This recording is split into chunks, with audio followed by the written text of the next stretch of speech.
Hai semua viewers, terima kasih masih tetap bersama kami di Good Talk dan tentunya masih bersama Om Lutfi. Kita balik ngobrol-ngobrol bareng Om Lutfi. Nah Om, aku juga ngutip satu artikel lagi nih dari Tribun News nih. Dubes Lutfi Raub pamerkan produk pangan dan minuman Indonesia dalam Kairo Supermarket Expo di Mesir. Nah tapi yang menjadi pertanyaan saya adalah kan ini masa pandemi. Apakah untuk Ya, ekspor itu ada keganggu nggak Om? ya. Oke, very interesting. Ini very interesting fenomena. Sinilah kehebatan kita nih, Wow, orang Indonesia. apa itu Di Om? tengah pandemi, itu tantangan, everybody knows that. Ada tantangan, masa sulit dan lain. Tapi kita ini bangsa yang punya kreativitas dan inovasi. Melihat peluang yang ada. Oke. Nah dalam konteks ini, Mesir ini, meskipun juga wabah menaik, tapi dia melakukan kegiatan-kegiatan yang kelihatan juga terukur. Karena dia juga memikirkan ya kita nggak bisa tutup semuanya kegiatan ini. Oke. Karena ada masalah-masalah ekonomi. Nah termasuk di dalamnya mereka mengarrange ekspor untuk promosi barang-barang makanan dan minuman lah. Nah tentu kita ini sebagai orang di sini melaksanakan fungsi itu apa? Promosikan produk Indonesia yang sudah established di sini itu kita tingkatkan penjualannya, ya. Nah oleh karena itu kemarin waktu ikut Expo itu ada beberapa perusahaan dari Indonesia ikut untuk kita promosikan. Oh, Sementara produk-produk Indonesia yang sudah ada di sini kita tingkatkan penjualannya. Dan Mesir ini posisinya sangat strategis. Bisa penetrasi ke pasar-pasar. Jadi pengusaha Mesir yang membawa produk Indonesia ada di sini, yang sudah lama sekali di sini, itu bisa juga menjual ke negara tetangga seperti Sudan, Libya dan lain sebagainya, neighboring countries. oke. Ya. Berarti Nah, sebenarnya nggak begitu terganggu ya Om ya? nah sementara ya tidak, dan memang ada kelihatan sekali justru pada saat pandemi ini volume ekspor kedua negara itu naik, meningkat. Wow, malah Meningkat meningkat. sekitar hampir 2%. Nah, catatan untuk Januari Februari dibanding bulan yang sama tahun kemarin, itu justru naik juga sekitar 60%. Jadi di situasi pandemi ini, dagang itu tetap jalan. Oke. Dan itu terrefleksi dari angka itu. Ini juga menunjukkan bahwa Indonesia juga sudah terlihat tanda-tanda positif kepemulihan ekonomi. Masih sulit, iya. Di Mesir juga demikian. Jadi di Mesir ini satu-satunya negara di kawasan di tengah pandemi ini masih mencatat pertumbuhan ekonomi positif di atas 3%. Yang lainnya itu minus. Artinya apa? Indonesia Mesir punya peluang untuk menjalin kerjasama, berdagang, dan hubungan ekonomi lainnya. Dan itu terrefleksi dari angka yang naik selama pandemi ini. Oh. Oke, berarti nggak ada permasalahan yang cukup apa ya dibilang ya cukup mengganggu gitu ya, memang malah. Ada masalah tentu, ada tantangan tentu. Tapi at the same time, dari optimistic perspektif, kan kita harus melihat peluang yang ada, Betul. ya kan? Kalau kita hanya melihat persoalan terus dan tidak berusaha mitigate dan come out dengan inisiatif dan inovasi-inovasi baru, kan tidak bisa maju kita ini. Oh, Itu yang dilakukan oleh kedua pihak Indonesia Mesir. Dan itu terrefleksi hasilnya ada. Oke. Oke, kita masuk ke pertanyaan-pertanyaan yang mungkin lebih santai kali ya. Aku kan penasaran itu atau apa ya, Boleh. bertanya-tanya kayak dari Om menjabat dari Slovakia ke Thailand hingga ke Mesir, ada nggak momen yang nggak bisa Om lupakan sebagai seorang duta besar gitu? Momen yang saya tidak bisa lupakan apa ya? Semuanya saya tidak bisa lupakan karena itu Wow. part of my life. Itu bagian dari hidup saya. Tapi yang paling berkesan gitu Dan misalnya? tentunya yang sangat berkesan seperti yang disampaikan tadi, kalau punya masalah, timbul masalah di lapangan, ada tantangan, and then kita dengan seluruh staff, dengan tim berbagai pihak, bisa bersama-sama, apalagi dalam mengatasi masalah-masalah yang multidimensi, kita bisa atasi dengan baik. Itu suatu hal yang menurut saya sesuatu yang kita tidak bisa lupa. Karena ternyata sesulit masalah apapun, kalau itikat komitmen ada, dibarengi dengan kerjasama atau teamwork yang baik dan bisa menyelesaikan itu, that's the way we do the job. Itu cara kita menyelesaikan tugas-tugas itu. Ya. Oke. Nah, kalau misalnya nih itu Om, saya banyak saya alami waktu saya di Thailand. Saya 4 tahun di Thailand. I have a lot of things that I can deal with. Mulai masalah penyelundupan, mulai masalah illegal fishing, mengenai masalah-masalah criminals, and then so on so forth. Alhamdulillah we managed to fix it. Alhamdulillah. Nah, Om, aku juga pengen nanya Om, kalau misalnya nih Om pergi bertemu dengan delegasi-delegasi dari negara-negara lain nih, tanggapan mereka tentang Indonesia apa sih Om? Always good. Always good? Always good. Wow. Karena memang faktanya Indonesia negara besar, negara yang demokrasi terbesar ketiga kalau tidak salah. Despite the fact that mayoritas penduduknya ada Muslim, tapi dia bisa menunjukkan bahwa Indonesia itu adalah negara di mana demokrasi dan Islam itu jalan hand in hand. Wow. Ya. Yang kedua, Indonesia ini negara besar yang diakui peranannya di berbagai forum-forum regional di ASEAN dan forum-forum global lain di PBB, dan juga tentu Indonesia ini tidak semua negara adalah anggota G20. G20. Yang nanti diprediksikan menjadi negara dengan ekonomi the best 5 in the 20 years to come. Okay. Ya. Jadi dari itulah citra yang baik Indonesia itu pada saat kita ketemu delegasi atau pejabat negara lain terrefleksi dari situ. Tentu banyak kekurangan-kekurangan. Ya, kita tidak perlu tutupi karena tidak ada satu negara yang tidak punya kekurangan dan masalah. Kita explain, kita sampaikan, ya, there's some problems, yes, but kita berusaha untuk mengatasinya dengan melibatkan seluruh stakeholders, pemangku kepentingan di Indonesia. Okay. Karena itu that's our job, itu tugas kita bersama. Setuju. Untuk Indonesia yang besar yang kita cintai ini. Setuju. Nah, berarti emang nggak cuma tugas duta besar, tapi kita juga masyarakat Indonesia harus membantu itu untuk tetap menjaga citra baik karena itu. Memang diplomasi itu bukan hanya di tangan pemerintah. Diplomasi itu seperti yang saya katakan, mahasiswa punya peran di situ. Betul. Business people punya peran di situ. Media massa punya peran di situ. Academics punya peran di situ. Artis punya peran di situ. Yang semuanya mempromosikan keunggulan-keunggulan Indonesia. Tentu ada sekali lagi yang juga melihat dari sisi yang tidak baik, is fine.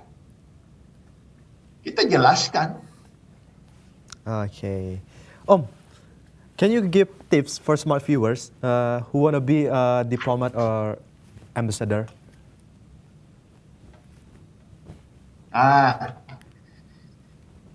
Jadi sebenarnya tips saya itu based on my experience. Based on your experience, okay. Satu, Anda tidak perlu jadi orang kaya atau orang dari mana untuk menjadi orang sukses. Ya, if you read my background, I was nobody from small village in South Sulawesi. Tapi ada komitmen kuat. Ada komitmen bahwa saya harus sukses dimanapun saya bercita-cita untuk menggapai itu. Ya. Nah, komitmen itu tidak cukup dari situ. You have to work hard dengan segala keterbatasan. Okay. ya kan? Nah, ini penting yang namanya meningkatkan keterampilan atau skill. Oleh karena itu, pemerintah dimanapun sangat menekankan pentingnya pembangunan sumber daya manusia. Ya. Nah, oleh karena itu, pembangunan kemampuan ini, pengembangan kemampuan skill dan memang bisa ditempuh lewat pendidikan formal seperti anak-anak adik-adik mahasiswa lakukan melalui berbagai perguruan tinggi. Di samping itu, ada namanya pengembangan diri masing-masing. Go out, find your own way. Sekarang ini, the world, dunia ini ada di ujung jari-jari Anda ini. Oh, benar. It is a small devices. Nah, disinilah pentingnya menggunakan akal sehat, menggunakan kesadaran jiwa, bahwa alat ini bisa menjadi semacam pisau bermata dua. It can be harmful, dia bisa merusak, dan dia bisa membawa manfaat yang sebesar-besarnya. Apalagi dengan zaman digital saat ini. Ya, semua orang bicara revolusi 4.0 and so on so forth. Nah, akan berkembang terus. Itu akan jadi hidup. Tapi tidak hanya di situ. Ada namanya personal skills. Tidak cukup hanya dengan, jadi harus mengembangkan diri masing-masing. Dan I'm very proud of Universitas BINUS, ya. Pengembangan sumber daya manusianya menurut saya sangat bagus. Okay. Jadi both pendidikan teori dalam kelas dan juga entrepreneurship, praktek dan lain sebagainya. Saya tidak bicara begini karena anak saya alumni BINUS, tapi saya bicara berdasarkan apa yang saya lihat. Okay. Bagaimana skill itu dibangun. Jadi dengan skill yang dibangun ini, kemampuan yang dibangun ini, ya tentu disertai dengan, yang saya maksud dengan skill harus disertai juga dengan kemampuan physical, mental, and spiritual strength. Wow. Anda punya skill kalau tidak sakit-sakitan, no point. You have to be fit physically and mentally. Dan juga spiritually. Sekarang ini dalam situasi seperti ini, you have a physical strength, mental strength. Kalau tidak punya spiritual strength yang kuat, bisa juga orang unstable karena situasi yang tidak menentu sekarang. Itulah pentingnya spiritual strength juga dalam. Jadi sekali lagi, kalau skill kemampuan itu sudah dimiliki dan alhamdulillah, thanks God.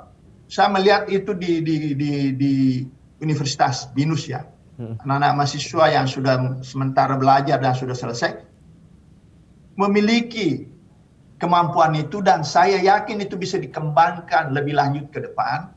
Karena tanpa itu Anda tidak bisa compete in the globalized world. Sekarang all connected.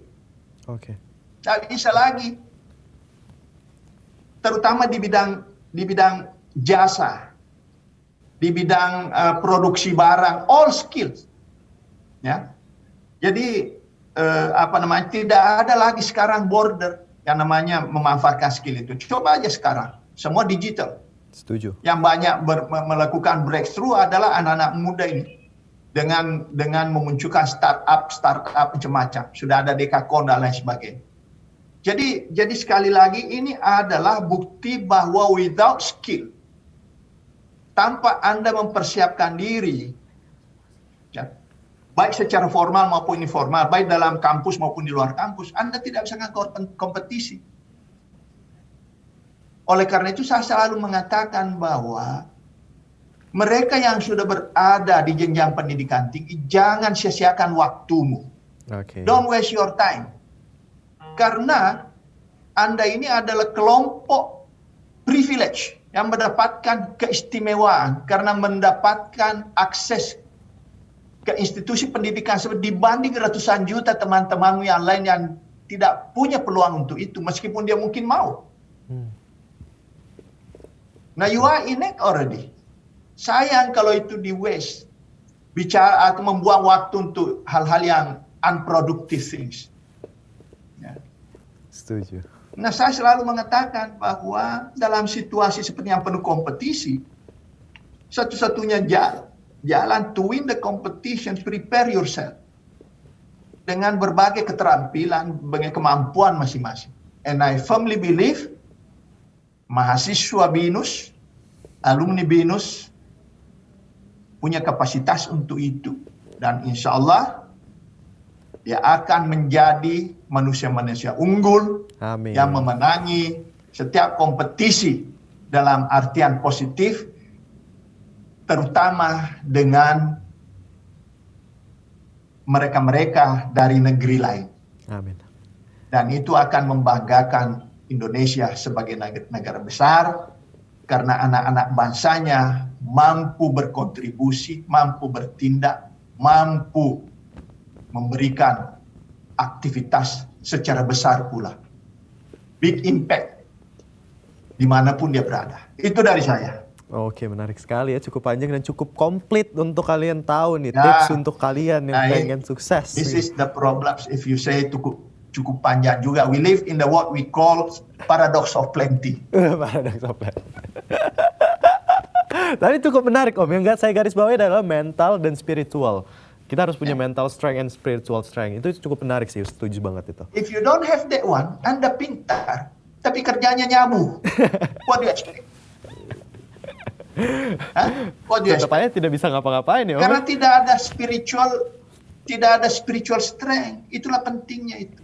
Bukan saya ngajarin, tapi ini kan istilahnya sebagai orang tua, based on my experience. I grow up sebagai orphan. Oh, I was an orphan. Saya ditinggal ibu masih kecil. When I was 3 years old. Oke. You are lucky you still have your parents. Don't disappoint them. Siap. Oke. Om, sayang banget nih Om, karena kita terhalang durasi. Jadi kita harus menyudahi obrolan kita yang cukup menarik. Mungkin saya request untuk kepada tim Good Talk ya. Kalau misalnya boleh ada episode kedua nih bersama Om Lutfi, kali menarik kali ya. Bahas yang lebih berat lagi kali Om ya. Silakan, anything. Oke. Hanya itu yang saya bisa share to you. I have nothing else to say to you. I'm 60 years old. I'm fading away. The next step, Anda semua yang akan memimpin republik ini. I'm done, basically. Thank you Om. Saya pensiun tahun ini. Siap. Semoga terbaik Om. Nah pemirsa, itu dia tadi bincang-bincang kita bersama Om Lutfi. Semoga menginspirasi kalian juga punya hal-hal yang bisa kalian pegang untuk kedepannya kalau kalian pengen jadi diplomat atau duta besar nanti kedepannya. Dan akhir kata, saya Yuda Batara beserta seluruh kru yang bertugas pamit undur diri dari hadapan Anda. Terima kasih dan sampai jumpa di episode berikutnya.